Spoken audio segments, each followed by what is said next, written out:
And we are rolling. Hey everybody, welcome to another episode of the Creative Businessmen. Today on the show we have actor, writer, filmmaker Matt Sumner with us. How's it going, Matt? It's going. How about you guys? Good, man. Good to have you here. Just tell everyone a little about yourself, and we'll go from there. This is gonna be boring. No, I'm a filmmaker, actor, martial artist, just YouTuber. Nothing really special. Oh, it's all special. No, yeah. Creator of many things. Yeah. So I've been a part of a few YouTube channels, a lot of fan films, based off video games and mashups, and then just recently started Creative Force Films with a buddy of mine. Okay. And we just launched a Star Wars fan film called Scorekeeper. Cool. So that's the latest. Is that available on YouTube or? Yes, sir. Yeah. Okay. What's your channel? Creative Force Films. Okay. Awesome. So Tell them a little bit about it. I mean, it's just not a bunch of like student filmmakers making this thing. I mean, you're working with some, close to 20 years ago, it was. Yeah. It was student filmmakers, punching each other, calling ourselves, action stars. But basically, this is Scorekeeper is basically about Bosk. So a buddy of mine, Roman Santa Croce, has this Bosk costume. That's like, it's the best Bosk costume in the world right now. It's winning some cosplays. Yeah.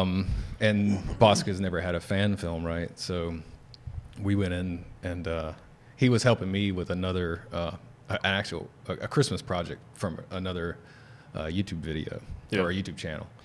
And we were sitting around playing Battlefront 2, Star Wars Battlefront 2, and he was activating Bosk's like heat vision and everything. And I was like, dude, Bosk is the Predator. And he was working on this Bosk costume.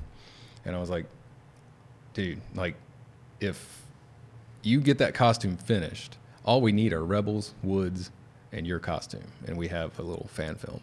And that's kind of what happened. And it, so I wrote it up based. It's like a Star Wars and Predator homage or cool. mashup. And it kind of snowballed from there. So, and Roman works in the industry in Atlanta. He's usually a second unit AD, first unit. Okay, cool, nice. And then, and then COVID hit. I didn't think it was going to happen, so I wrote it up and then made some changes with Roman, and then everyone was out of work, and they were like, "We're bored. Let's do this." And it was like, "Oh my god!" Okay. There's a lot of that happened. Yeah, so last year. It was a 4-day shoot, 3 COVID tests, and it's out there for everyone to see now. We're gonna have to check it out. We'll have to link it in the description, definitely. Yeah, absolutely. Yeah, It got me interested. I'm How's a proud 4-day shoot and 3 tests? Are they back to back 4 days, or is it spread out? Let's see. We filmed. It was a Thursday, Friday. Thursday, Friday, Saturday, Sunday. So we tested on Monday, 2 days to clear, and then tested on day 1. That's good. And then I think Thursday morning for the Friday, I think, or something like that. Yeah. Gotcha. Wow. Yeah, it was in between. It was, The sets on that thing are pretty impressive. How did that happen? man, so the first draft, we really didn't have an outpost. So, just to talk about the script, so I wanted to start it with action. So in Predator, they land on the helicopter, talk to the general, Dylan, you son of a, and then, so I was like, skip all that, get right to the action where they're attacking that little like outpost to rescue the hostages, right? Right. And so we started there, and the rescue team, the rebel rescue team, is rescuing a hostage that has intel on stuff they need, and then they end up, grabbing another asset, and then getting hunted down by a predator that is Bosk. So the bounty hunter from 1983 Empire Strikes Back. Yeah. So. For all the losers that haven't seen Star Wars. Yeah, come on, man. Parenting fail if you haven't seen it. Yeah. I blame your parents. The Star Wars selection earlier makes more sense now, by the way. Yeah. Well, I mean, and then you got, I have a Boba fetish, is what we call it. So my mask is like the Boba, thing. You were just Boba Fett for Jason Buterin's kid's birthday recently. That was cool. Yeah. So, and the reason we did this film again, God, I'm all over the place. I'm sorry, guys. No, we like it. Yeah, it works great. So for 20 years ago, I wanted to do a Boba Fett costume. That's before cosplay was even a word. It was costume. And so I started it, got ripped off on eBay back before buyer protection and all that mess. And so I quit.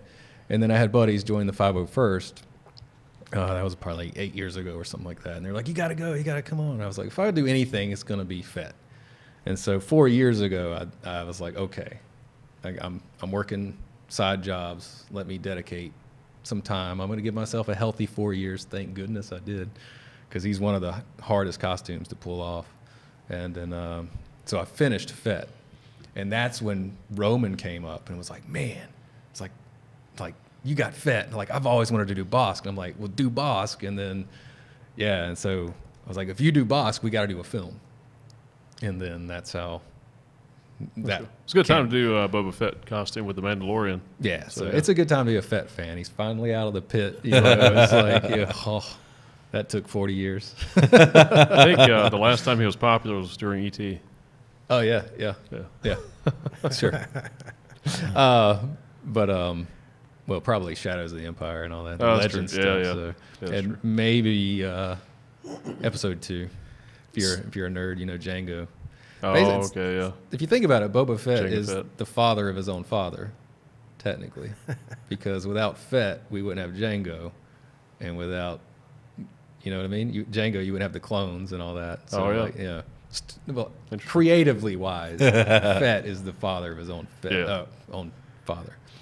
And then, so weird stuff. I got a lot of craziness up here. So with the Creative Force films, like it's basically a brand new channel you've started and all that kind of stuff, but you've got it kind of on the back of a really successful channel that you got to have a big part in building over many, many years and stuff. Yeah, that was fun. So that was was pretty interesting.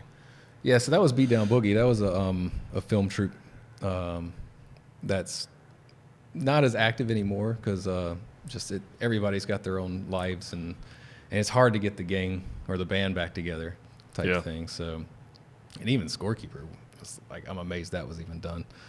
But that was a collaboration with Roman, so created Creative Force Films to. Is that your shirt? Yeah, this is a take these off. But this is a scene from Scorekeeper. Okay, and that's a film you produced, or? Yeah, that was Nice. was Creative Force Films. Very cool. But yeah, I basically made the film so I could have a T-shirt. The same with Beat Down Boogie stuff. We did Mario Warfare, which was really popular, probably like 8 years ago. And then before that, we did Modern Wargear Solid, which was a buddy cop series with Snake from Metal Gear. Oh yeah, And Ghost from Modern Wargear. Modern Warfare. And it was called Modern Wargear Solid. oh, that's cool. Yeah. So. And it got really popular. I'm like, how did that happen? Like, how did it just like go from the idea and then just explode everywhere? Yeah, it's crazy. So when Micah was writing and directing that stuff, Right. we just put it out there for fun. So Modern Wargear Solid was gonna just be a trailer to a movie that would never be made. Right. Right. And that was the idea. So we went out and just basically improv'd and threw this stuff together. And we're all like martial artists and fighters, so the action was great, for 10 years ago. It was great. Right. And then so we did that stuff, and then we did 2 episodes. Actually, we filmed so much that Micah cut it into 2 episodes. And then everybody was like, we want more. And it got like this is probably 10 years ago. So it got like 100,000 views or something, like really quick. Really good, yeah. Wow. Yeah, for 10 years ago, that's not too Right, bad. yeah. And then before we know it, it was 1 million. That's awesome. And then so we were like, well, now we You have to make stuff. Yeah. So and then Micah wrote episodes. I think it was 5 episodes. So 3, 4, and 5. And then I got my buddy Dave Hall, who has these giant robot suits. Like, yeah, it's crazy how it's serendipitous how like you meet people, and then like years later you pull them in to create the modern gear and modern warfare robots. And these were Halloween costumes. They're like 7 feet tall. That's like, awesome. and they look like when you're filming them on screen, they looked really fake. Like people were like wondering if they were digital, like CGI. Oh, wow. But they're actual practical costumes. That's cool. With lights and everything. And then, so yeah, we did that, and people were like, what? Holy crap. And so Modern Warrior Solid did pretty well. And then the next one was Mario Warfare. And that one got, I think it got 1 million views in like a week. Wow. So we were kind of established on YouTube. Yeah, you already had a big and then, following. And then Mario, everybody knows Mario. Yeah, so. sure. And then, so Micah wrote that with Chris Moore. And then, it's basically a live action Mario with like military stuff, like Okay. like Modern Warfare. Yeah. So it's Mario Warfare. Yeah, that's cool. Yeah. Nice. So, but yeah, that one got popular. I think LeBron James actually tweeted the first episode. Wow. And that's how it got. That's a huge thing. Yeah, that's a good compliment there. Yeah, that's amazing. Scratch that off the bucket list. Yeah. But so that happened, and we filmed the first 2 episodes of Mario, and then that's when Kickstarter and all that was going on. And Yeah, then, yeah. So we did a Kickstarter, and we were asking for $20,000 to do like 3 episodes or whatever. We were like, yeah, we can do this. Yeah. And then we ended up getting $40,000, Nice. and then did 8 episodes. So and then it's cut into a complete saga on YouTube as well. So Did you just do one season or? yeah, it was just like a it's mini-series? basically an hour and a half film with a complete saga. So we did 8 episodes, and it wasn't like formatted and like one a week or anything like that. Yeah, it was just like when we could get together on the weekends and churn this out and That's awesome. Though. choreograph it, and so it's How many views does your Star Wars film have? right. We launched it Christmas Day, 2020, and I think right now is 117,000. Great. Wow. So and then YouTube has changed a little bit. So Yeah. So Yeah. Beat Down Boogie has like 860,000+ subscribers, right? Right. And so the last year's Christmas special was Snake and Ghost. So I've done 2, or actually I've done 3. So those are pretty fun. Basically, Snake and Ghost Save Christmas was the first one. That was just like a funny one-off. Everybody had so much fun they wanted to do another one. So then, of course, Santa Saves Snake and Ghost was 2019's Christmas special. 2018 was a short Chris Moore wrote, which was Santa's Cookies. So basically, and Santa's Jared Kearney. He's like the Beat Down Boogie Santa, right? He's crazy.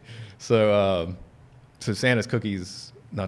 I'm all over the place again, but that's what happens when you're creative. You got so much going on. I understand. So real quick about Santa's Cookies, because it was genius. So basically, this girl's baking. This little daughter's baking, the cookies for Santa. Sets them out, and the dad, who's played by Brian Lee, who plays Ghost and Toad, and then so she's like, "Hey, Dad, these cookies are for Santa. Don't touch them. I'm summing this up, guys. All right." And then he's like, "Well, Santa's not coming unless you go to bed. So go to bed." And then she runs upstairs, and he looks at the cookies, and of course gets tempted, and then puts it right up to his mouth, and then looks over in the corner, and Santa's standing there, just eyeballing him. and then you had that macro focus lens and just bite the cookie. And Santa's like, "You son of a," and throws his sack down, and then they start fighting over awesome. the cookies. Yeah. So like, it was so funny. I was like, "Chris, we got to do this, man." That's so hilarious. that was 2018, and then 2019 was Santa Saved Snake and Ghost. So Santa came back and saved them one Christmas. Yeah. And then I have a third one planned, and which is it's it's Snake and Ghost, the Home Alone edition. So we're calling it Snake and Ghost Deck the Halls. So I hope to get to that one this year, but we will see with COVID and all that. But where was I on? Well, you're talking generally about like Beat Down Boogie and the different stuff you do. You guys did also, while you're doing that, you were also working and pushing it. Like you were doing like tons and tons and tons of conventions and all that kind of stuff where you had to learn to be kind of business people of sorts. Yeah, not very good ones. Well, which is why I have a day job still. but yeah, so yeah, we did hit up some conventions, and then like Micah and Blake, we had a few people like filming cosplayers, and then like Dragon Con was like the big one, so, and that was like a lot of the cosplay videos that Micah, Blake, and a few others. Mike Leonard shot a few, Justin Reich, like I've shot some, Rex, Yao. So we've had a few Beat Down Boogie teams, running around and filming and everything. That's awesome. cool. Yeah. So what got you into film? Oh, just watching films, Did it start as a kid? Yeah. Yeah, so I got into martial arts when I was like 14, and I remember going to a karate class, and one day, I can't remember, if I was 17 or what, but Kenneth Trum came into the gym, and he was a student of Lawrence McSwain, or Sensei McSwain, who was Goju-Ryu Karate, and that's where I started. And Kenneth Trum actually was Raphael in the Ninja Turtles. Oh, that's cool. And I was a Ninja Turtle nut, because it's a ninja. I mean, yeah. that goes. I was too, man. Dude, man. Yeah. So ninjas were like the thing, Yeah.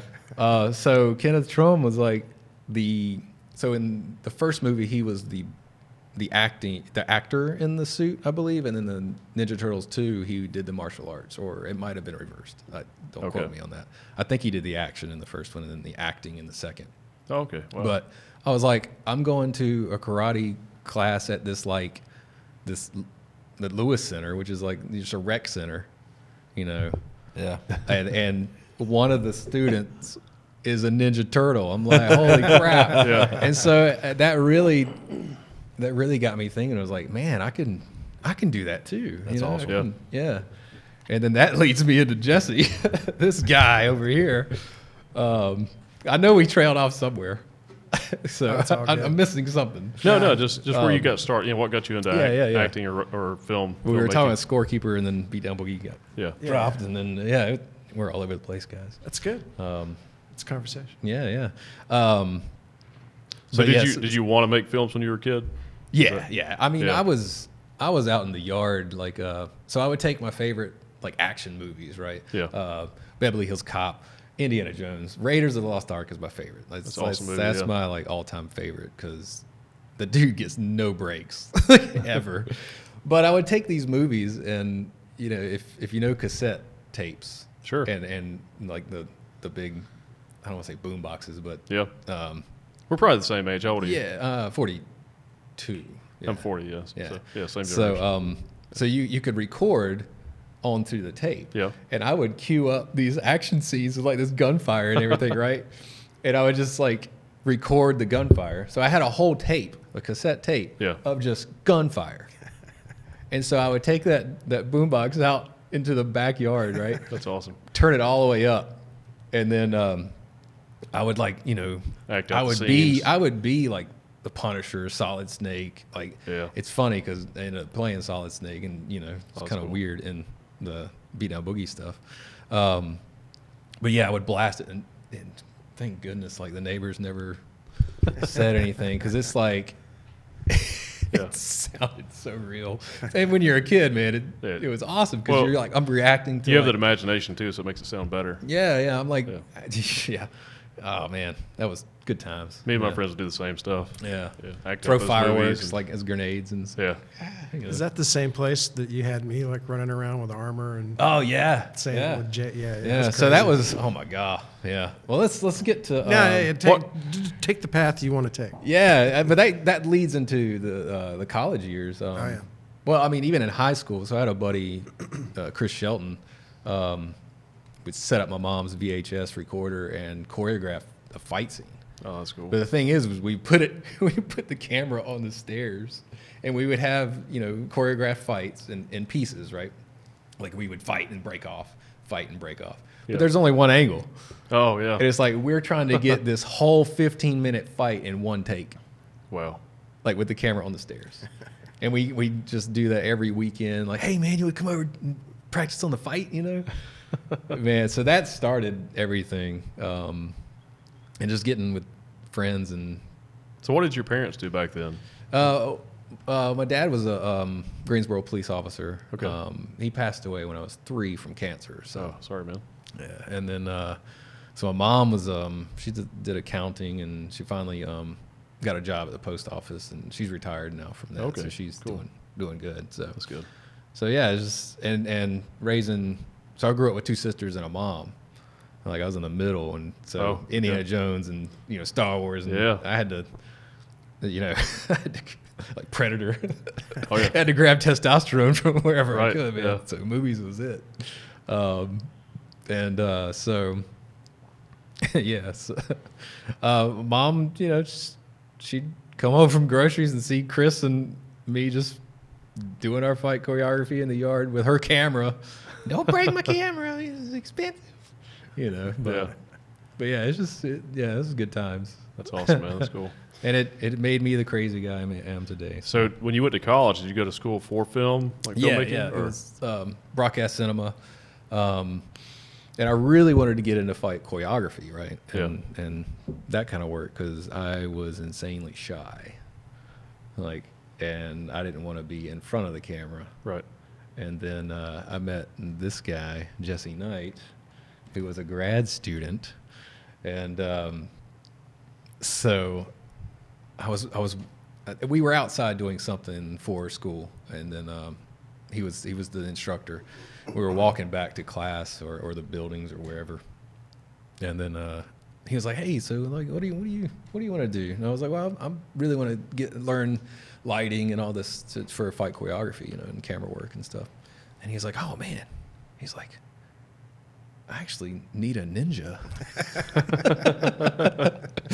for his was it grad Yeah, film? it was a film called Cancer Dreams. Cancer It was Dreams, my master's thesis. Yeah, there Nice. you go. Yeah, master's thesis. Look at him. But yeah, so I ended up being a ninja. That's cool. It worked And out well. It did. I mean, wasn't anything too crazy. Nah. No flips or anything because I can't trick, so Oh. I can keep up, and I'm more of a brawler than a tricker.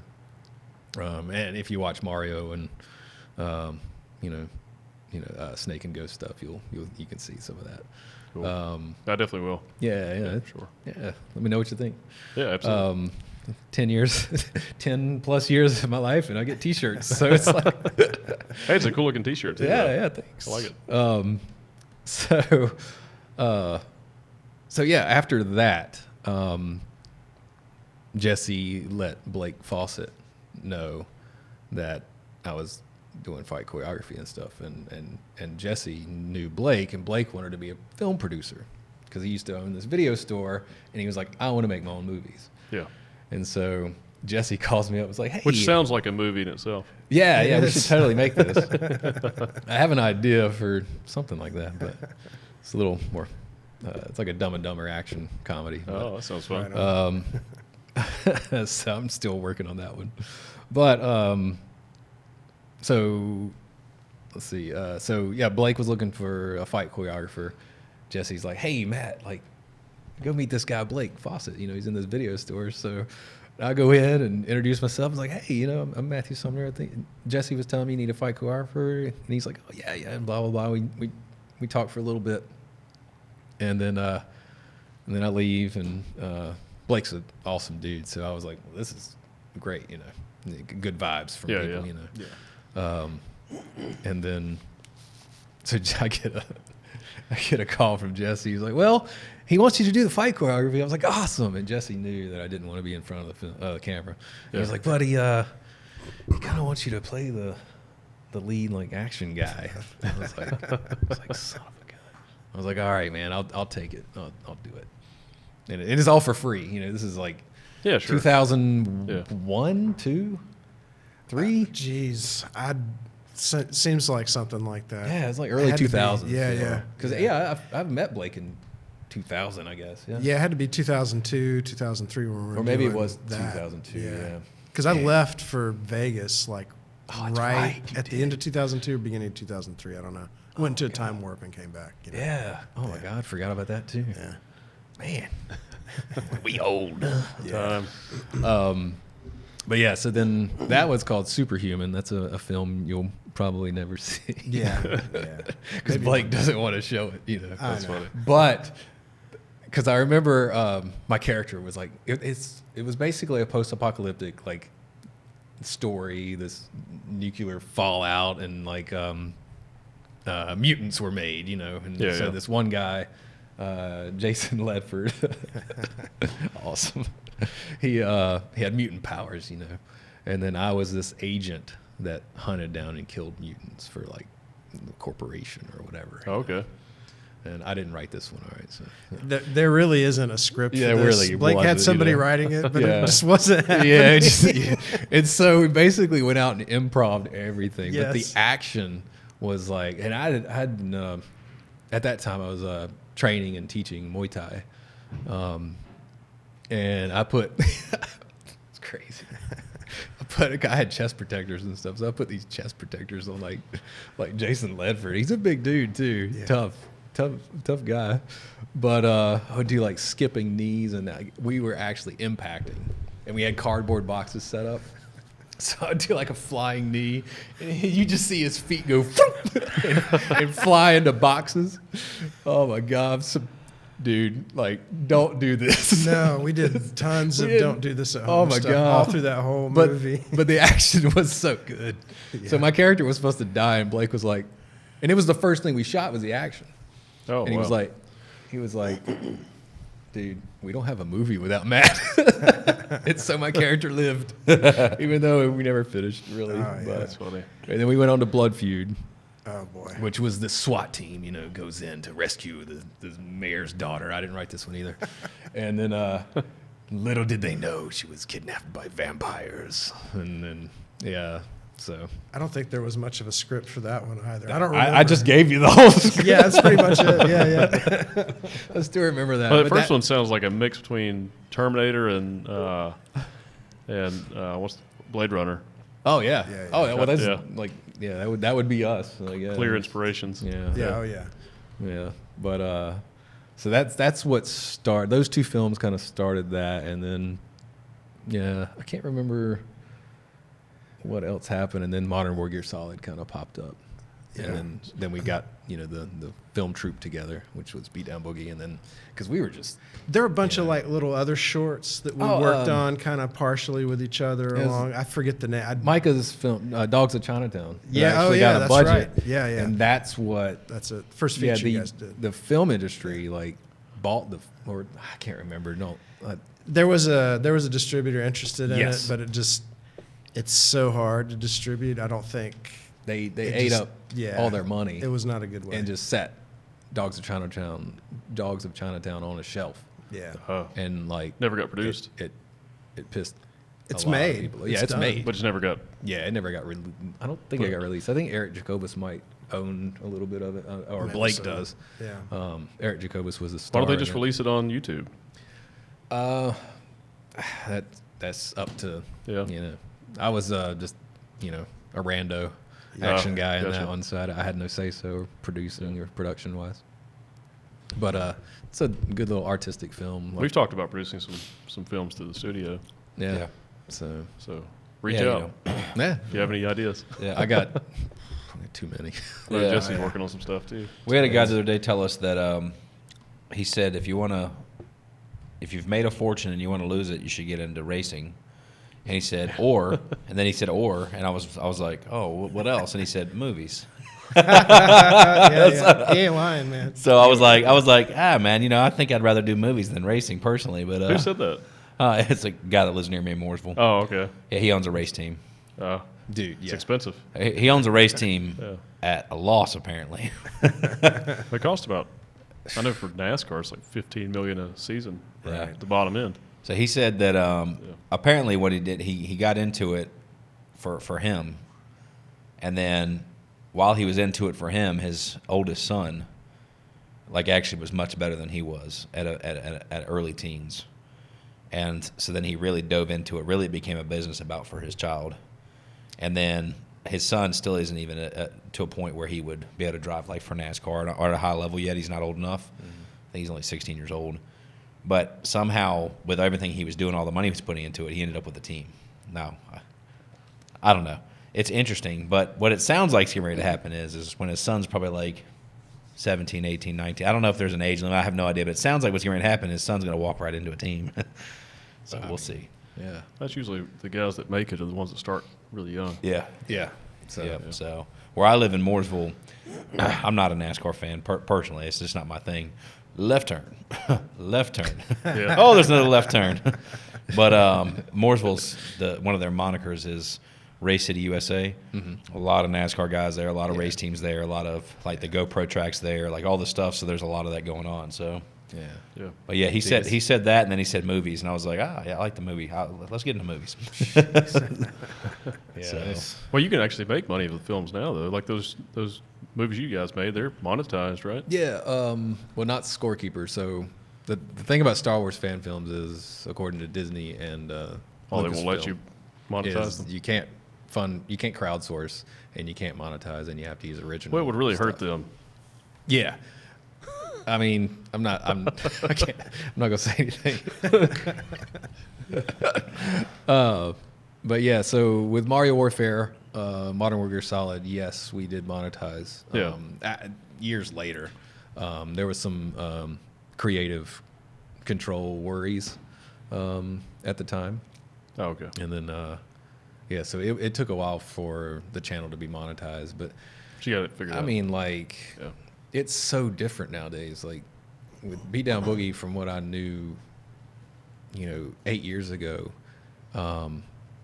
it depends on your ad revenue partner as well. So let's just throw a number out. So they put ads on your channel, Right. and you would sign a contract with them for an amount of time, and they would pay you, say, $2,500 for 1 million views, channel views, not just one video, Right, channel yeah. views.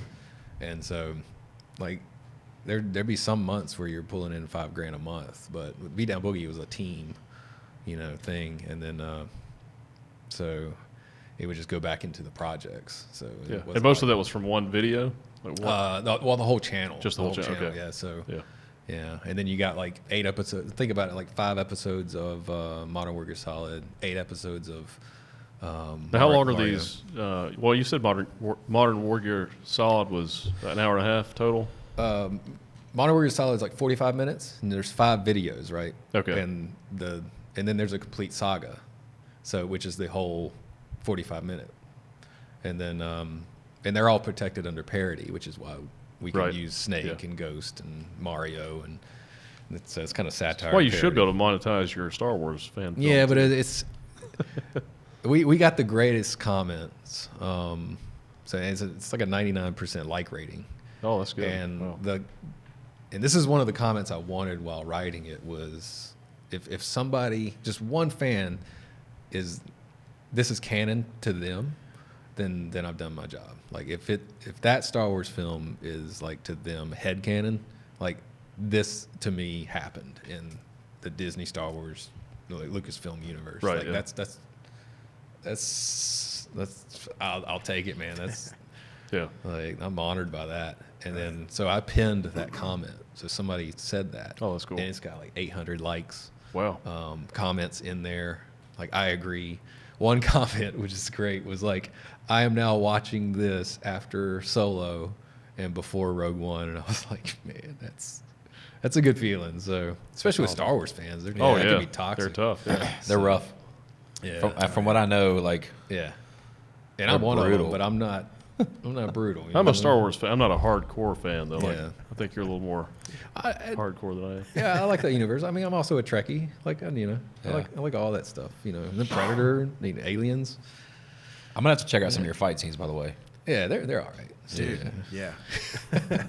They're okay.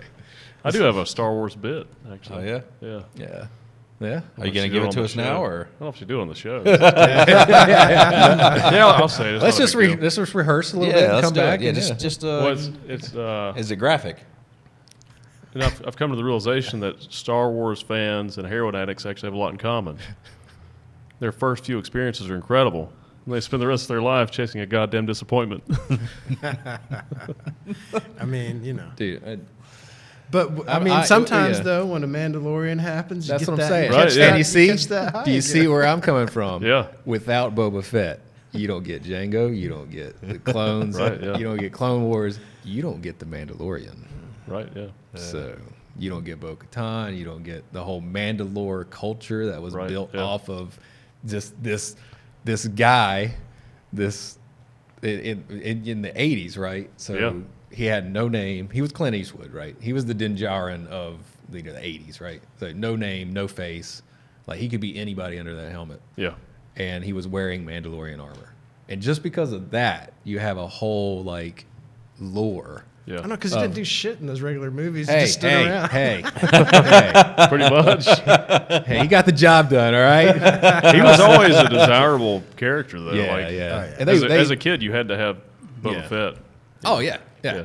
Yeah, and if you got that spring-loaded rocket one, man, you're... Oh, yeah. Jeez. That's right. It's like owning a Bitcoin at this point. I had the Kool-Aid one. You sent off the proofs of purchase, and you got him in a little cardboard box, and I stuck his fucking arm in a pencil sharpener. Yeah. Totally just... Yeah. Not that I would have You sold don't him know. anyway, but I still have him, but, you know. Yeah. I'm sure there's some G.I. Joes I've had that are in pieces from fireworks. shit. Firecrackers. They blow up easy. Yeah. So, man, it's like, stupid kid. Fireworks and BB guns. Oh, yeah. Man. Yeah. Yeah. Jeez. Yeah, BB guns. Yeah. Stupid kids.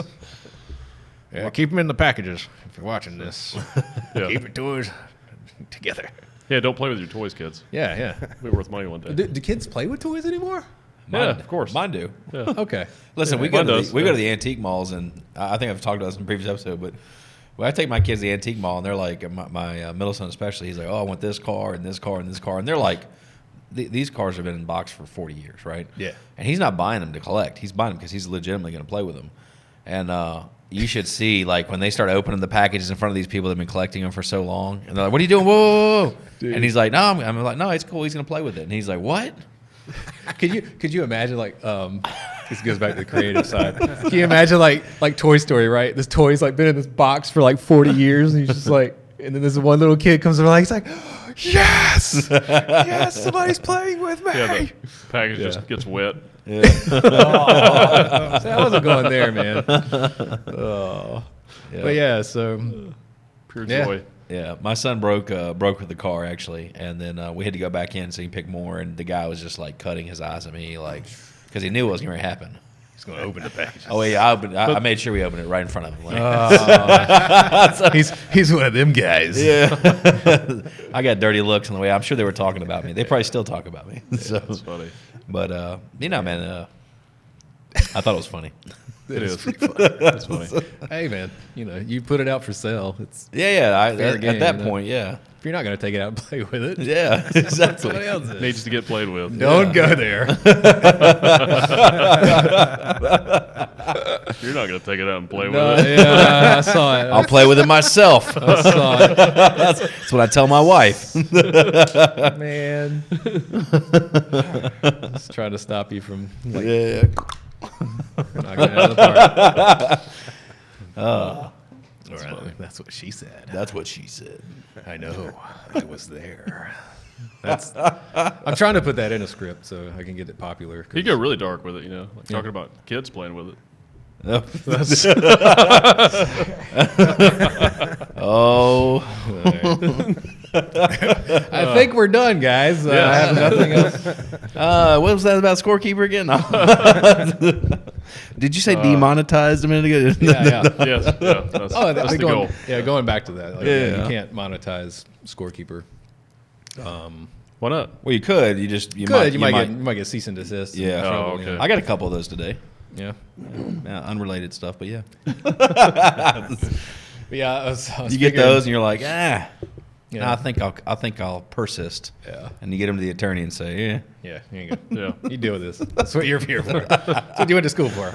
Yes. Yes. Yeah, Roman and I were joking about how Disney's either going to send a cease and desist or a job application or both and be like, all right, you're gonna cease and desist and you work for us for free because we'll sue you otherwise. It's like, man. So, Yeah. but no, we've obeyed the rules and, put ourselves in debt. So. Are you guys going to work on I guess you'll have some other super secret things down the pipeline to work on, or I've written part 2. So Scorekeeper is the first of 3 right? fan films. That's the goal. So Well, I guess the good thing about those is they give you a lot of credibility. So, yeah, it's Yeah. and we knew that going in that Scorekeeper is more about exposure, and then Just promotional pieces. yeah. How many subs do you have on that channel?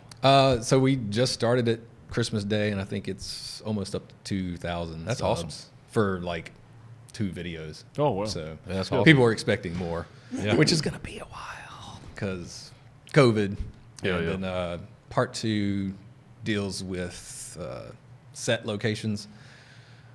So we're not outside in the woods anymore, because Yeah. Scorekeeper was all outside, so that helped kind of with the COVID situation. Right. So, Yeah. Well, you can still do it. You just have to do testing. yeah. Which got lucky on that too, but I don't understand how you have to do anything. It's like, are you doing it through through like the actors, whatever? What's it called? yeah, it was a SAG, SAG after. Yeah, they Yeah, so you have to set- do That's why you have to do Yeah, it. so basically when I had the idea, it was all we needed was his costume, Rebels, which are easy to recreate. It's like Nam clothing with some tech stuff on it. Yeah. And then and Woods. And then Point to those here. And then Roman was like, "Oh my God, we got this, and it just snowballed into like getting locations and SAG union, people and industry people in Atlanta. That's where we filmed in Atlanta. Oh, nice. So we filmed in August, and that was the kind of the cool thing with Scorekeeper too was so Roman and I had the Fett costume and he was doing Bosk, and we were getting them ready for Celebration 2020. Yeah. So we were gonna go to Celebration and debut the costumes. COVID hit. Didn't Celebration is postponed now until 2022, and we were gonna do Dragon Con too, which in 2020, and Yeah. that got canceled too. I think Reed and Dusty do Dragon Con. Yeah, it's a good one. So they kicked it all the way to then- 2022. Yeah. Star Wars Celebration, 2 years. So they knew forever, like it's not going to be this year. I don't know. So I think they space them out Oh, 2 years anyway. 2 years or so. And it's going to be in Anaheim again rather than like London or Chicago or somewhere. So same location. Okay. They're just mulligan 2020 and Yeah. do it again. Makes sense. But yeah, so we were going to debut everything there, and then we just lucked up and Foiled. decided to film Scorekeeper on the weekend. We would have been doing that anyway. So Oh, that's it was good. our like celebration weekend for Star Wars. Still We had productive. 501st Stormtroopers and a bunch of nerds on set. They were like, Predator and Star Wars? Heck yeah, let's do it. Good times. So the second or the sequel to it is going to be mostly filmed indoors? Or? Yeah, for locations. Yeah. The story calls for it, and then the third one might be indoors, outdoors type stuff. Okay. So, so and I'm the third one's kind of written, but it needs some tweaking. So of course, So the second, what are you guys thinking? Like September, October? Dude, I wish. I don't know. It'd be the end of the year, Yeah. and then we'll see. But I still want to do Snake and Ghost Deck the Halls too. So Oh, yeah. Oh yeah, the Home Alone edition. those are funny. You guys should Yeah, definitely check them We'll out. definitely for check 'em out. The first Christmas special is like not, top tier. Yeah. It's just This is a dumb idea. Like I wanted to start a film. This is how it happened. It just in my head. I was like, I really want to start a film where it starts off blurry on it's Santa's face, but you don't really know. And as the camera pulls back and he gets in focus, he gets punched in the face. That would be awesome. Actually. Well, I did it. Yeah. Did you do it? Yeah. So I was like, so that idea and the whole script just wrote itself, right? Yeah. And so so he's in an interrogation chair, and these naughty boys and girls are like interrogating him. You never know what they're asking. They're like, "You want to tell us what we want to know, or else?" It's like, no, you don't know. I don't want you to know. It's just silly, That's funny. And then the second one, I was thinking about, because I had to have Santa save Snake and Ghost, so I was like, I know I wanted Snake and Ghost to go in and trying to do this like little espionage, like going in and tactical movements, and I can't remember what they were doing, but they get captured. So I knew they were going to get captured. Yeah. And then well, it starts off with a mission briefing with Alina, who plays Naomi, Alina Koch. And then so the mission briefing with Snake and Ghost, get in there, get this naughty boy. Oh, it's Ned Bundy. And so and I named him NB for Naughty Boy. And then I was like, man, I can't keep calling him that. I got to name him. So Ned Bundy popped up. And I was like, perfect. Works. Yeah. And then, so he's like this main villain. And they're going in to get him. And then he's like, they get surrounded and captured. And he's like, where's Santa? And he was like, ugh. And so he, knocks him out. And then it goes back to Naomi basically briefing another person about, we need someone to get in there, get our boys, and disappear. And then you see Santa like eating a cookie. He's like, I can do that. And then he's like gearing up with candy canes and ornaments and ornament grenades, of course. Oh yeah. And he just goes, that one. I'm really proud of that one. It was so stupidly funny. Didn't you guys do a Jason versus? Freddy versus Jason fight scene. Wasn't it Michael Myers and? No. It was Freddy versus Freddy okay, versus Jason. Right. Yeah, it was just a little Halloween special we did. Right. That was funny. I still want to do. I got an idea for. Just need prosthetics and stuff, but I still want to do a Count Chocula versus Frankenberry fight scene. Oh, that's cool. That would be good. Yeah. I might be too. I know a really good makeup artist. Yeah. So get together Charlotte. to do that. Yeah. Yeah. He can do some incredible prosthetics. Yeah. Yeah. So I'll figure that one out. No room for Boo Berry in that. I don't want to spoil it, but yeah, Right. it shows up.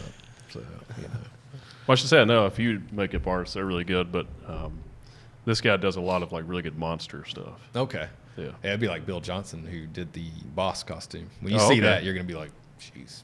And Bill worked on Eight-Legged Freaks. The Patriot. Nice. He did the Very cool. a lot of stuff in the industry too. So that's what I'm saying. That boss costume is like, Yeah. Hollywood grade. Yeah. I love it. Like it's form fitted to Roman's head, so it looks like it's him. And the jaw moves when his mouth moves. That's So he's cool. got it Yeah. because the bottom is foam latex. How long does that stuff hold up, though? Well, the foam latex will deteriorate Yeah, that's what I was the thinking. more he puts it on and off. But the top part would be okay. But they have molds and stuff, so Yeah. and the painting and all that stuff. But Right. yeah, as long as he doesn't, go to parties and go crazy in it, he'll be all right for a while, a couple of years maybe. Yeah. That's cool. But yeah, so then another one, if you want to see Brian Lee and myself fighting, is Epic Clown Fight. It was a good one. Oh, that's a good one. That's basically two clowns get booked to this kid's party, and it's Honky the Clown, which I play Honky, and Brian is Dickie the Clown. And Dickie's already there, right? And then Honky shows up and is ticked off. He's like, invading my turf.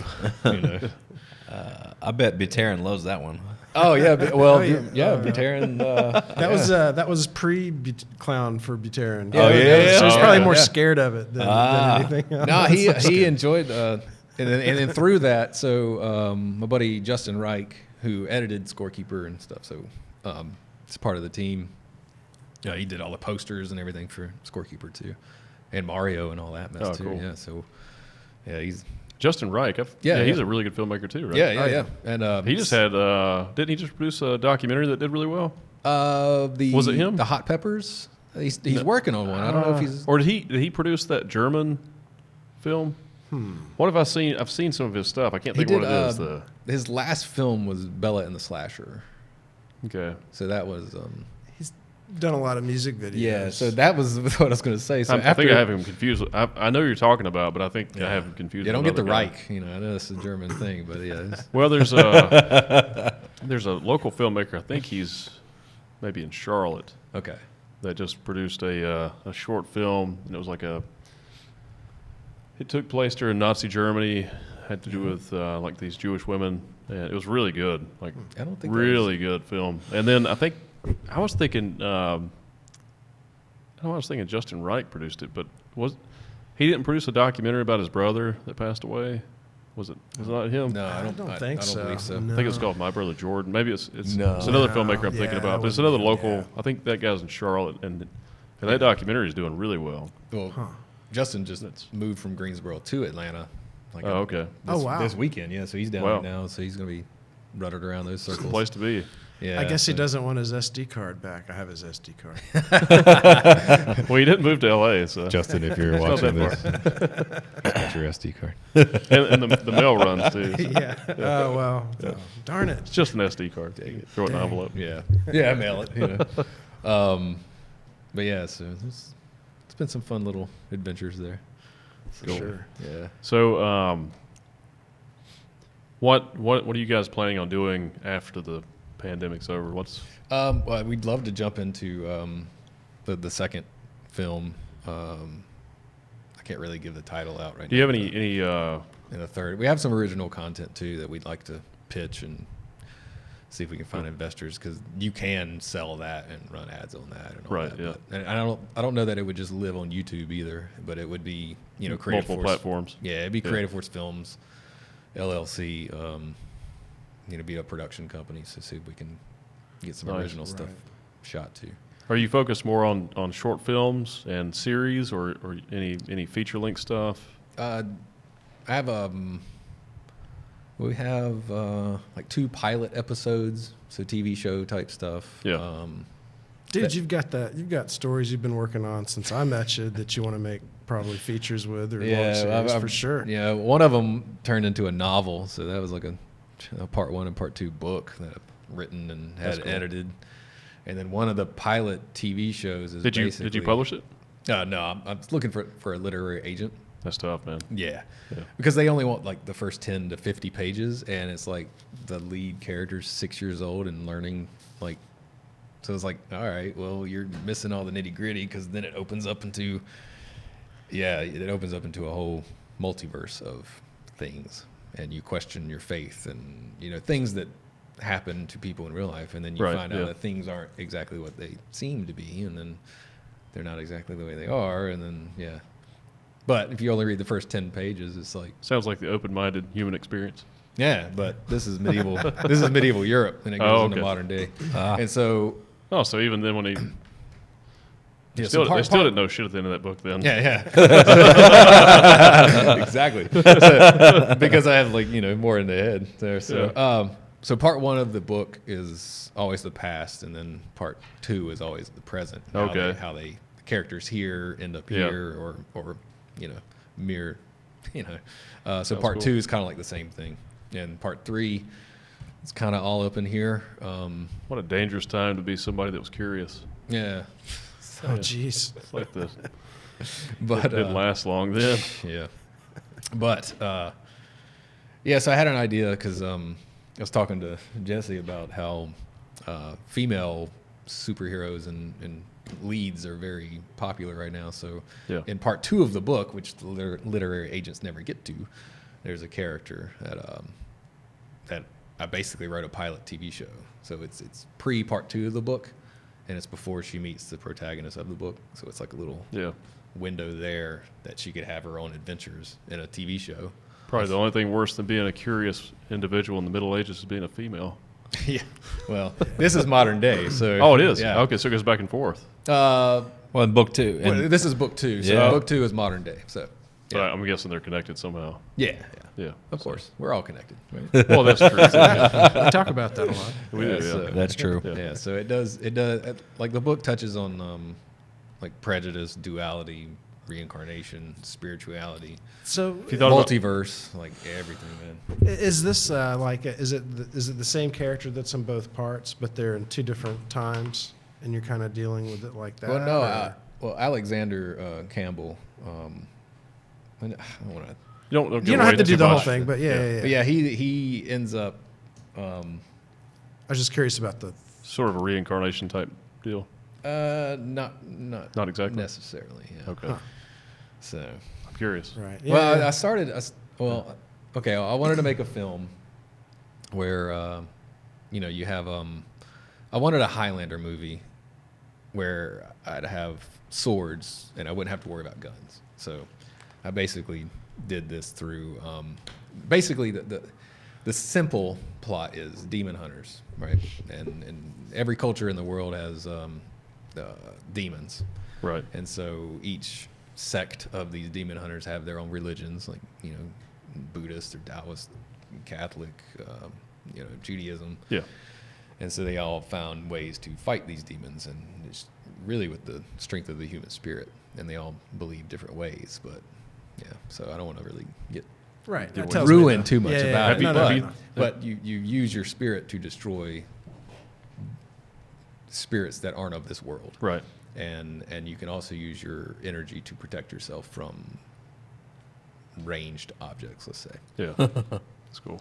So basically, I'll drop the female pilot episode name. Her name is Mina Rose, and she's like half Egyptian, half European demon hunter, basically using her spiritual energies to be bulletproof and kill demons. Oh, cool. So think Buffy the Vampire Slayer, but more of a spiritual And Mina Rose. Mina Rose. A lot tougher and cooler. Mina Rose. I like the name better than Buffy the Vampire Slayer as well. Yeah, Yeah. Mina, that's her Egyptian side, and then Rose is her father's last name. Oh, so, okay. Ah, Yeah, so she Have sounds, you- have you she thought sounds about- hot, by the way. Yeah. I mean, female action heroes are pretty freaking hot. Right? have you thought about self-publishing it? I did, but I really want to do the traditional route and then see what happens. And then, Okay. But then driving to a friend's house in Raleigh, and I was just thinking about it, and it just hit me. I was like, holy crap! I have like a strong female lead that kicks ass, is bulletproof, and Can you Kill change demons. the structure of the story where the first scene has her in it? well, the pilot episode, yes.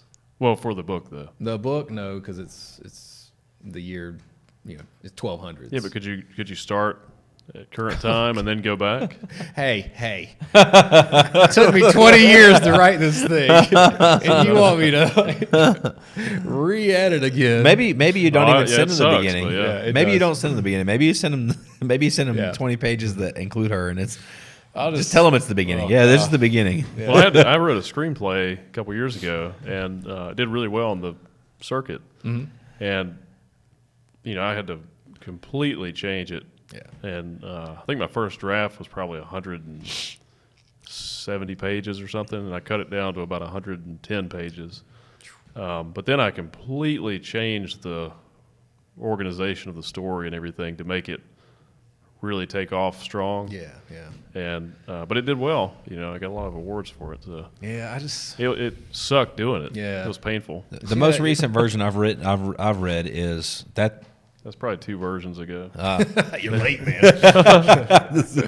But yeah, Either you're late or you're slacking at sending your stuff out. it's still pretty similar to that Yeah. one. But it's better. It's I more condensed. had thought about it, and then I was just like, man. You Because could it just starts write a off little. with action. It starts off, but it's also, Right.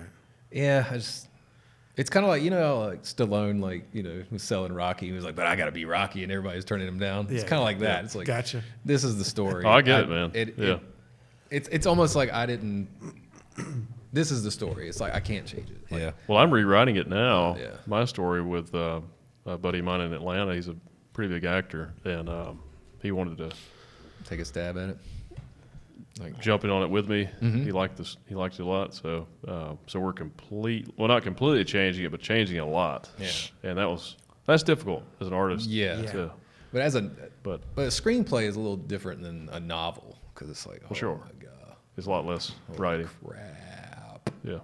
I feel like I've written a novel though as many times as I've rewritten Yeah. that story. Yeah. Yeah, but I mean, I love writing though. Like I was telling Yeah. Jesse, like I've gotten into the habit of just putting on some instrumental music, like like Baldur's Gate. You know, you remember that game? Like Yeah. that kind of instrumental music, like video game music, but like fantasy, I guess. Oh yeah. Yeah. And it really just gets my brain going. And so I try to take 15 minutes a day, and it can turn into 30 minutes or 3 hours. Yeah, hours. Yeah. And I just go. That's awesome. It's because I love video games and stuff like that too, but I feel like I'm playing someone else's story Right. a lot of the time, so I at least get those 15 minutes in. Like any of you like wanting to write at home, you know, or do anything like martial arts or whatever. Yeah. You know, do it and then play your games later. You know, at least, you know, get to the gym or whatever it is, whatever goal you have, do that first and then, you know, have your distractions later. And that was one of the powerful quotes I've heard was starve your distractions and feed your focus. So That's good. I had to get rid of the video games. Yeah. See, Yeah. I mean, yeah. I had to. I just don't have time for them. Yeah. Because I do most of my creative stuff at night, Mm-hmm. and you know I usually Same. work out. I spend time with the family, then I work out, and then I'll come home and start writing. Lately it's all been comedy, you know, just Mm-hmm. stand-up material. But I usually write for an hour usually, and then I'll do something else creative, like maybe play the drums or work on an art project that I'm doing, you know, something. Yeah. So I just try to do all my creative stuff at night, and then, you're done. You or have at no least time. non-business related creative stuff. Yeah. So I'm trying to be that So. creative force. Yeah. Oh, you are, man. Dude, do it. I was going to say, Yeah. Yeah. we need to insert that. Yeah. Where's your buttons, man? Yeah. Yeah, we need to add that. Yeah, so that's kind of like the team here in North Carolina and in Atlanta. So Roman's Atlanta based, I'm North Carolina based, and we're trying to create a creative force of That's awesome. good. creators Yeah. and make some cool stuff happen. Very cool. Because you know, as a writer and storyteller, and I got all these crazy ideas up here that I want you to see, and it's just weird how I get it. yeah. It's cool you've tapped into Atlanta too, because with Atlanta you've got tons and tons Yeah. and tons of resources that you got to go and wheel and deal and talk your way Yeah, into yeah, stuff, yeah. but everything pretty Yeah. much. Yeah. Yeah. So it's the traffic sucks. But Yeah. Right. It sucks if you're going south. yes. Yeah. Yeah. But yeah, that's the goal. So, and I try to I'm trying to create this saying that it's you know, it's good to dream big, but have visions. Have a vision and work hard on your vision, because people wake up from dreams. That's like one of the some weird sayings. I'm trying to condense that to be more powerful, but you know. I dig it. That man. makes sense. You have Yeah. to start somewhere. And that's like, it's kind of like with the Christmas specials. You know, I just saw a vision of Santa Claus getting punched in the face in an interrogation, and we did it. Like, I was like, Jared, you want to play Santa? And he's like, yeah. And it's just like, it snowballs, and everybody wants to be a part of that. And Jared really gave me a great compliment. He was like, Matt, he's like, I noticed, like, when you think of something and you want to do it, it ends up happening. And I'm like, dude, I'm just on this ride, man. I'm just enjoying it and surrounded by like great friends and loved ones, and like, you know, they're all family. So That's awesome. That's the cool. way. that helps. Yeah. So, but yeah, so it's been a fun ride. It's awesome, dude. Oh, yeah. So, What do you have any hobbies outside of? Martial arts? martial arts Oh, and yeah. shit, and like, you know, staying in shape. Describe martial arts for me. Maybe I missed it, but I mean, it's karate, it's Brazilian jiu-jitsu, is it kickboxing? It started with Goju karate, as every little kid's either karate or taekwondo. Yeah. Right, And then yeah. it went on to, where did I go from there? Yeah, I went to judo, and then I was taking judo, Wing Chun, and Muay Thai, all at the same time. Wow. This is when you had time to do all that. Yeah. And then because I got my black belt in karate, and I was teaching class and stuff, and I kind of felt like I was plateauing, like Yeah. skill wise. And then I was really into everybody reading Bruce Lee stuff. So I was reading like Jeet Kune Do books and all that, and then I found out about Wing Chun. Then there was like a local guy teaching Wing Chun, and I was like, holy crap!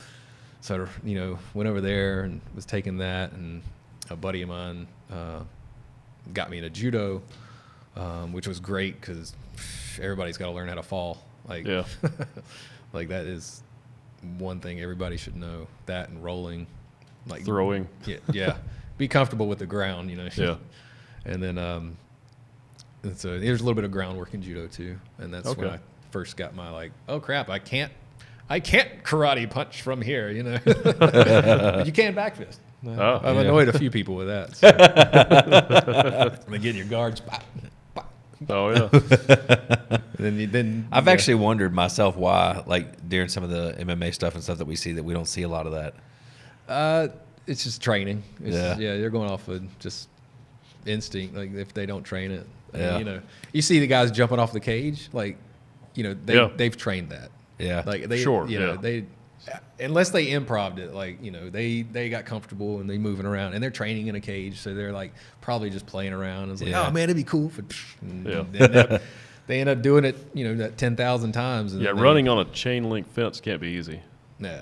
So, props, man. That was Yeah. a beautiful knockout too. Yeah, you talking about the guy that Yeah. jumped off the Oh, cage yeah. and kicked the dude? Yeah. Yeah, that was awesome. Yeah, and then the fake out, tornado kick, but it ends up being a hit. And that's Yeah. So I Pretty got to basic tell you stuff. something.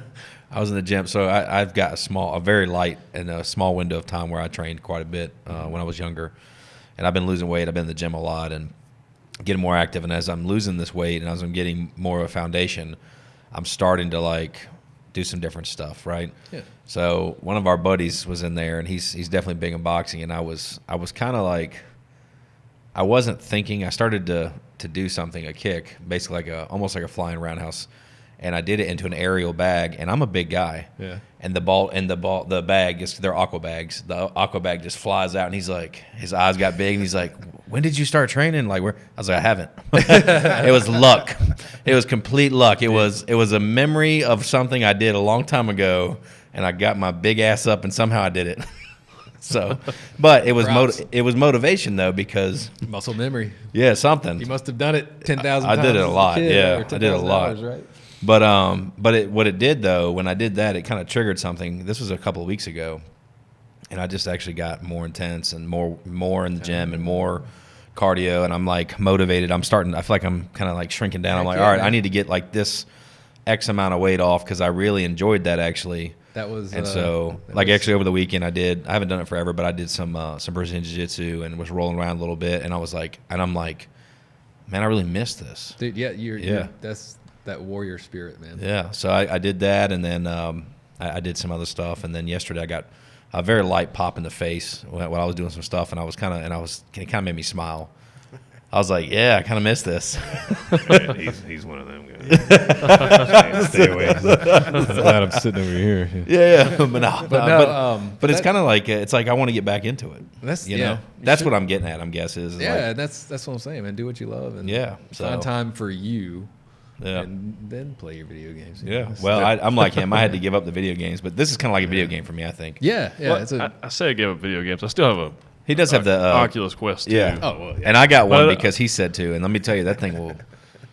That's a time warp for me. I got to be Yeah, careful. yeah. with It's that damn awesome, thing. yeah. Oh, yeah. I played one at Yeah. Honor and Honor's Roman's wife. Okay. I was at their house, and I played that It's fascinating. Star Wars Vader. I haven't played. I know what you're talking about that. Yeah. Immortal Vader Immortal. Yeah, that's right. Yeah. Man. Yeah, like I can. I Get like lost. the YouTube 360 videos. Oh yeah, Pretty incredible. I haven't played with those in a few years, so I bet they've gotten better. And some of the more tutorial style, Yeah, they're just immersive experiences. yeah, I did that for Really? work actually, for a program. Oh, I had like it was like duct tape the 360 to my head. It was like a participant experience, like 360. Oh, yeah. Yeah. It was, so what's your testing. what other work do you do? just IT support and like AV, audio, video, Okay. multimedia, photography, and editing for Nice. Center for Creative Leadership. So in Greensboro, That's cool. so that's the day job. Very So, cool. What do they call it? The digs? No, not the digs. The what's the word for the day? Isn't there like a word? Temporary. The grind. Yeah, temporary. Hell. No. Yeah, the puts food on the table. Yeah. So, but yeah, like Any one of the big projects that you've got, though, if one of those takes off, it does take one. yeah, I mean, I just love being creative, and the center like helps me kind of not have stress to where I can be creative right now. That's good. And then, with COVID, I mean, a lot of Atlanta was wanting me to move down there, and then, but it's just that I need that kick in the pants too. Yeah. With COVID could have been that kick in the pants because I was on 6 weeks of furlough, but Right. and I was plotting it, which working on the resume, I was Yeah. That's how you came up with creative force. yeah. I was trying to give myself a title. Yeah. It's cool, like a creative force. and then I was walking around work and I was just like, Creative Force Film. Holy There it crap! is. Checked the Google, got the Gmail, got the Twitter. Well, the Twitter is like C_film, Twitter. Yeah. Got the Instagram, got the LLC, got the Nice. .com. Get the trademark. Yeah. So, Yeah. and then I designed the logo off the Star Wars lights. The long like white lights. Oh yeah. And I just I knew I wanted two F's like that, and then the C is like another, Very like cool. boxes around there, and it worked out. And I was like, all right, that looks good. And Awesome. Justin made it look 10 times better. So, which As he he does. It's Yeah, like, yeah. man, give him a poster idea, like Scorekeeper's poster. I was like, we were looking at I guess the template was Hellboy, like one of the Hellboy Yeah, posters. You have like the female and then all that, and then Hellboy's up top, and that would be Bosk. And I was like, yeah, there's kind of like that. And then just like, holy crap, he just, Good graphic designer. man, yeah, he killed it. So, Cool. but the martial arts stuff. Yeah. See, we're all over the place. It's not just me then. No, 100%. All right. Yeah. I don't feel so bad. Let's call it the Creative Businessmen. So Yeah. So yeah. So yeah, the karate and the judo and the Wing Chun and the Muay Thai, and then I kind of stopped the judo, and stopped the Wing Chun, and then stuck with the Muay Thai, because I felt like it was easier to kind of morph the striking art of karate with the snapping kicks and everything into Muay Thai, and at the time I was playing Tekken. And Bruce Irving and Brian, the kickboxer. I was like, yeah, I need to be like this, And then, dude, like the difference between a snap kick in karate, Taekwondo, yeah, you put your hips into it and everything. It's a whole lot different than this relaxed leg Thai kick, and that's when I learned that. And I use both. Like I'm not knocking either one, because if you're in a tight area, you can't really throw a wide, Thai kick, but you can stomp a knee with a side kick, or a stomp kick or whatever. But yeah, what I realized about Muay Thai was it's, you have styles, and I'm not knocking styles about Panther and stuff, because I don't want to get scratched in the freaking face or chopped in the throat, and they're all beautiful styles, but Muay Thai is like, to me, this is my opinion, highly effective. It is a human style of fighting. Yeah. Like Western boxing is like how you move and dodge, and it is the hand fighting art. Like it is how a human should move and to strike Right. with their fists. Yeah. Muay Thai is how the biology of getting the force from your hip to your pivot foot, all the way up to your hip to that leg, to the timing of hitting your target. Like, that is how you kick. Yeah. Like, that is, if you want to destroy something as a human, you do it this way. If you're a tiger, you jump on and sink your claws in. Or if you're a crane or a kangaroo, you have a tail and you get back and you freaking drop kick somebody. That's great. I don't want to do that. I don't have a tail. Yeah. But that's what I found out about Muay Thai. Like, even the elbows, like it's a martial science, right? Like, like Muay Thai is the science of it's very intense too. Yeah, it's fast. Yeah, they retire in like their 20s when they fight. Yeah, and they got really like hundreds of fights under their belts. Those Thai fighters they're brutal, man. They're Paul Sum, Ashbro. I don't know if you know that name or not, but Paul Sum, as with the best, I did Muay Thai kickboxing with him for, I don't know, 2.5 years, and I loved it. Yeah.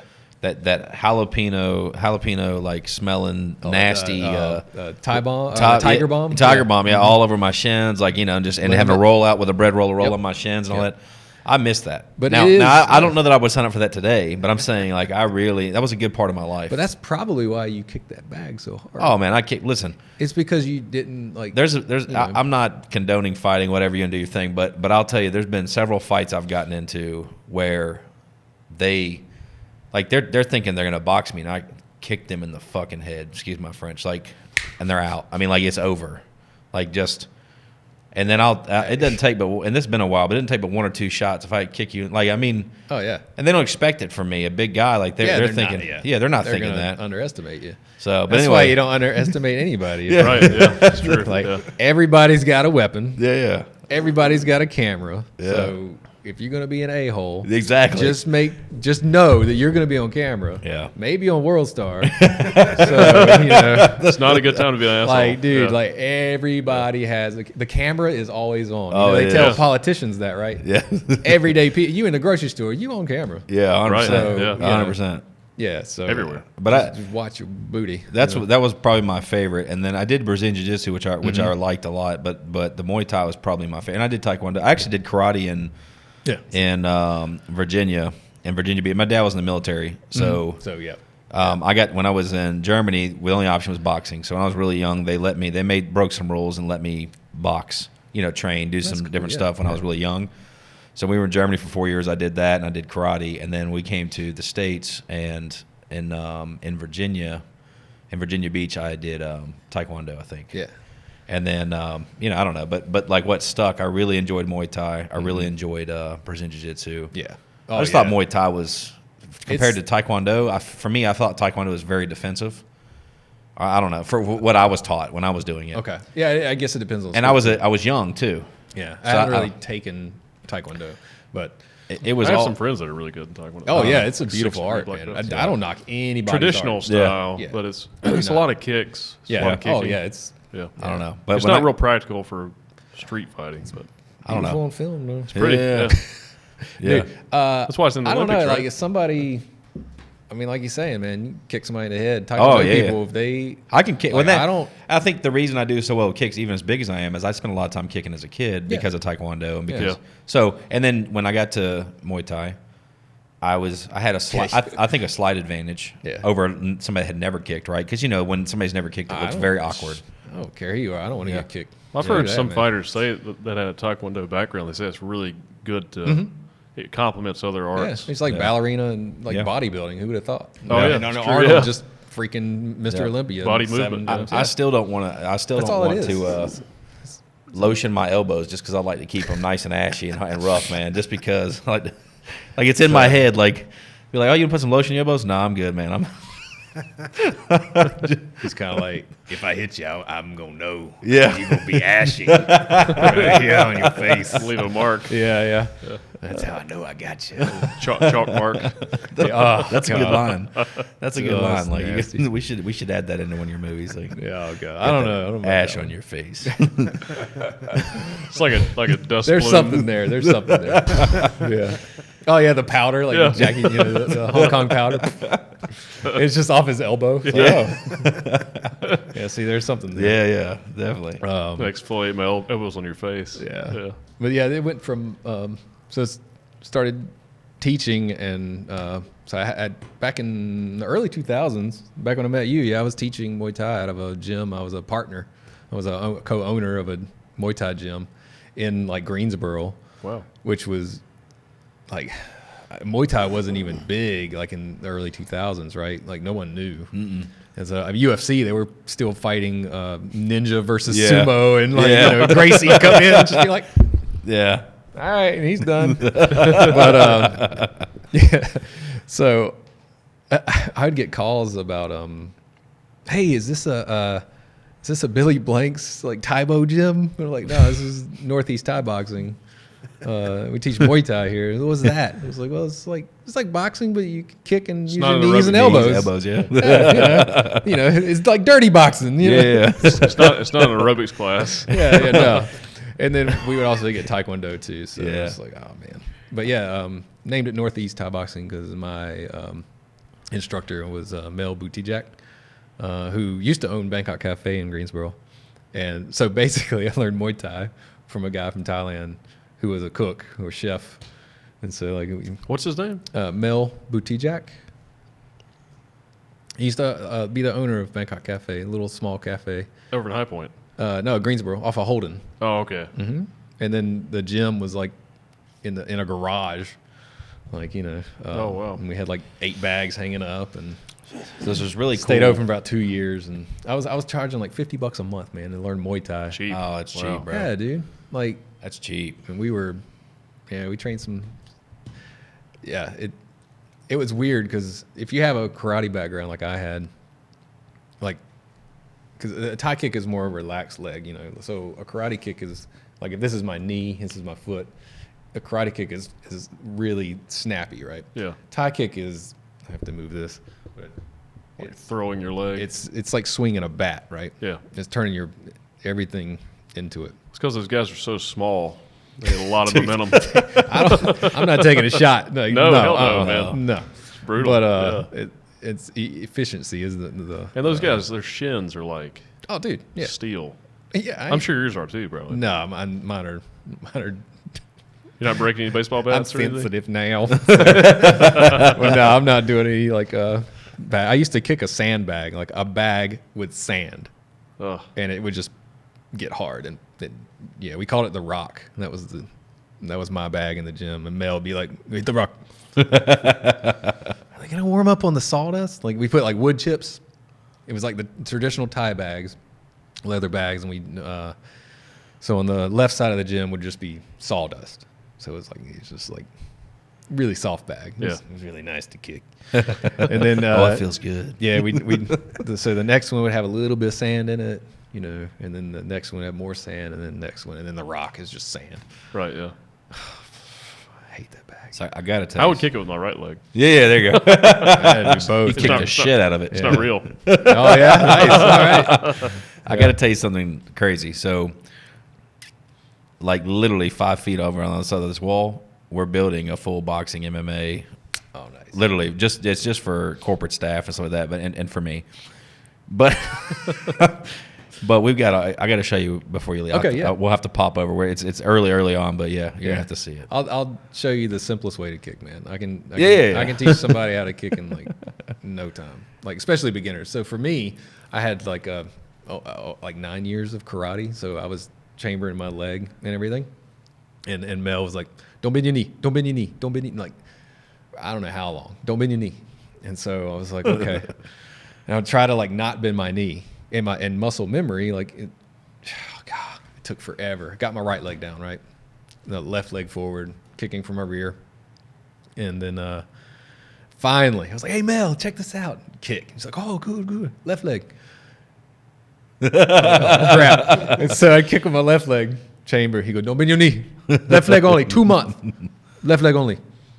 And so I kicked my left leg 2 months and finally got it down. And my left leg is like, I can kick off the front, like Thai style. Like so that actually helped. Like, Wow. yeah, off the front leg, you can switch up from the back. Like, yeah, so. Did you do any competitions or anything? No, not really. Oh, okay. So, yeah, I was teaching it. Like, yeah. Yeah, I didn't do any. Did some like karate tournaments and stuff like that. but Okay. Yeah. I never got into Yeah. stepped in the ring like much. So just to get my bell rung. Yeah, I'm not big on getting. I'm better. hit in the I'm face. better. I'm better with an editor. So yeah. Yeah, So film punching. yeah, yeah. Let's see. So then, after that, I did go back to judo, and then there I met Ben Rothrock, Sensei Rothrock, who got me into combat jiu-jitsu. Oh, nice. And then he teaches sambo and stuff like that at Octagon Gym right now. So Cool. That's in Greensboro. Octagon, yeah, this is a great place to train if you're in Greensboro, North Carolina, or near. Good people there. So, and if I could get my butt over there, I'd train a little bit more. But David Stacy's the owner; he's a great guy too. So, teaches Krav Maga and all that stuff. Oh yeah. So, yeah. That's cool. But yeah, Ben is a monster, like for jiu-jitsu, combat jiu-jitsu, and he got his black belt from Professor Maynard, who is a student of Wally J. Wally J is Small Circle Jiu-Jitsu, who showed Bruce Lee some stuff. So it's kind of cool that we have like a lineage going to Wally J, who's a grandmaster. Wow. Close lineage too, right? Yeah, to Professor Maynard, and then to Rothrock, and then and that's the beautiful thing about. Now, is that different from Brazilian jiu-jitsu? Or? Combat jiu-jitsu's, it's almost like if you think about it tournament-wise, they start off on their hands. So it starts off. Well, if you think, let me simplify this. Let me get my head together. So jiu-jitsu is like a whole pie, right? And so karate is a slice of a pie. Aikido, judo, and the ground fighting, which Brazilian jiu-jitsu would really concentrate on the ground side of jiu-jitsu. So combat jiu-jitsu, the way they kind of think about it is it's the whole pie. Right. So, and you're going to be better at some points, like striking. I was teaching guys there the Muay Thai side of the MMA side when I was over there years ago, because Ben saw me kick a bag and he was like, you're going to be teaching how to do that. And then, so combat jiu-jitsu is almost like it's just trying to be well-rounded in ground, wrestling, boxing, Muay Thai, like it's trying to put that whole pie together. So that's the idea behind combat jiu-jitsu. And even in the tournaments, you start off separated. So think of like striking. You kick and everything, get points. So it looks like an MMA fight. Yeah, but you have your gi, so it's traditional gi in combat jiu-jitsu. As soon as you grab somebody, I think you can get a few punches in, but then you move into judo, and then you try to do a throw, and you get points for the takedowns, and then the wrestling takedowns, and then you're on the ground, and if you stop working, of course they pull you back up, right, and then you go for submission. So that's the idea behind like combat jiu-jitsu, rather than like Brazilian jiu-jitsu would be, they get out and they test each other, and somebody sits on the ground, if that's their style of doing it, and that's dangerous. It's like stand back up, man. But so it's a different, it's all. That's what I'm saying. That's the beautiful thing of the science behind the martial science. It's, it's fascinating. Yeah. Yeah, and you're also taking part of moves and techniques that people have done for centuries.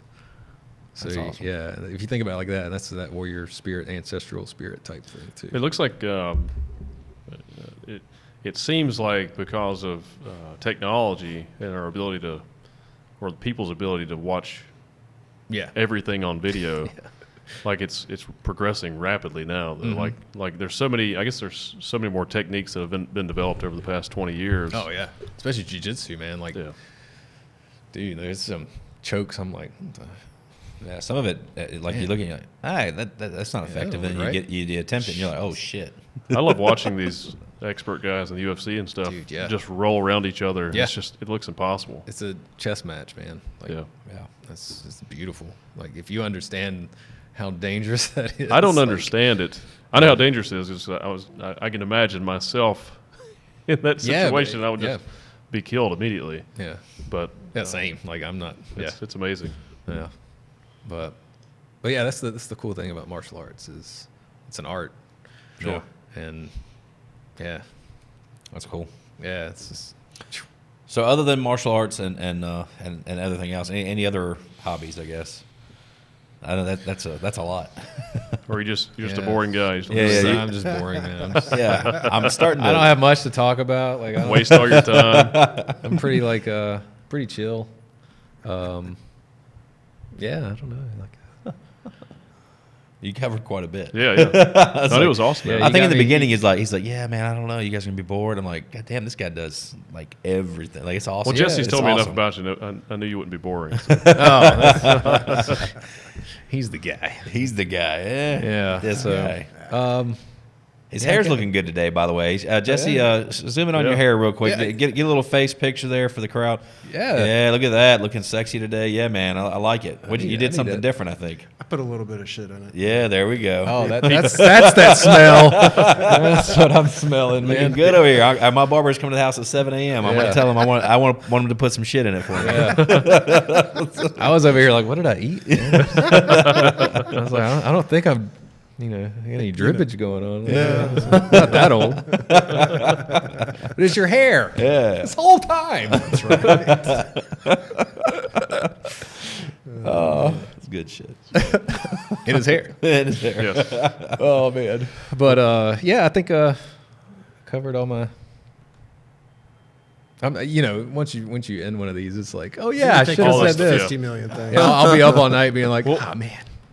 We'll have you back on when you get back to your projects and have some Yeah. stuff coming Yeah, out. So, yeah. Please wait because I'm yeah. When things are normal, I'm again. out of ammo, guys. Like, I gotta, Well, dude, it's been a pleasure having you on, yeah, man. thank you for having me too. Definitely. How can people follow you on Instagram or social media? On Instagram, I'm more on there than anywhere else, but the Sumner, which is TheSumnaa. Okay. Yeah. And then, but it was also about the The YouTube channel. The Creative Force Films. Yep. Yeah, that one. Yeah, Is that an Instagram or that's Instagram and YouTube? yeah, it's Instagram as well. Yep. Creative Force Films on YouTube as well. You can look up Bosk Scorekeeper or just Scorekeeper, Yeah. and then Beatdown Boogie is another channel. If you want to watch Mario Warfare, Modern Warfare Solid, epic clown fight, or anything crazy like Yeah, that. absolutely. A lot of convention coverage. If you don't know what Dragon Con is and want to watch it, go check out those videos. Yeah, and then yeah, I think Awesome. That sounds like it. that was Well, good. Awesome, Yeah. dude. It's been a pleasure, man. Yeah, thank you guys And, for having me. It's Be good. sure to follow Matt on social media and check out the YouTube channels. If you enjoyed the episode, be sure to like and subscribe. We'll see you next week. There, guys. Bye. Let's go kick a bag or something. Yeah, Go right. Check that out.